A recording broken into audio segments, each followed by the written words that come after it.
This was hand-carved by a Marine on Guadalcanal. He started accumulating military artifacts when he was 10 years old. But the actual first announcement of the end of World War II... Rodney Brown's collection of World War II memorabilia is now one of the world's largest. This poster was reproduced hundreds of thousands of times. But it's one piece in particular that sets Brown's collection apart. This is as grand scale as it gets. That's right. This is the original Iwo Jima monument.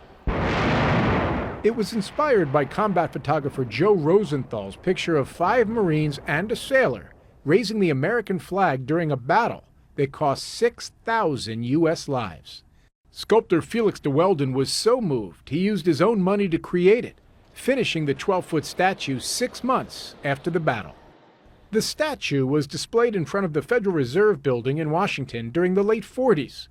But then the government asked de Weldon to build a 32-foot-tall version, the Marine Corps War Memorial, which sits just outside of Arlington National Cemetery. The smaller one was forgotten until Brown started working on de Weldon's biography in 1990. Where was it?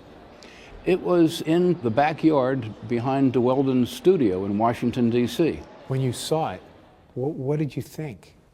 I said, this is a national treasure, and we've got to get it out of here, and it's got to be restored for the American people.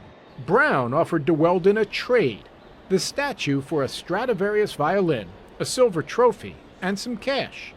The statue was put on display aboard the USS Intrepid Museum in New York until it was crated for storage. Does it ever get old for you to look at? No, in fact, I'm so happy. It's been in a box for 8 years. It's been all crated up. Nobody could see it. This Friday, Rodney Brown is putting the statue up for auction.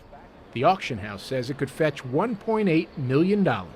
I gotta imagine there's just at least a small part of you that doesn't want to let it go. But I can't enjoy it. It won't fit in my living room. I don't have an aircraft carrier. The flag has to be passed to a new generation now.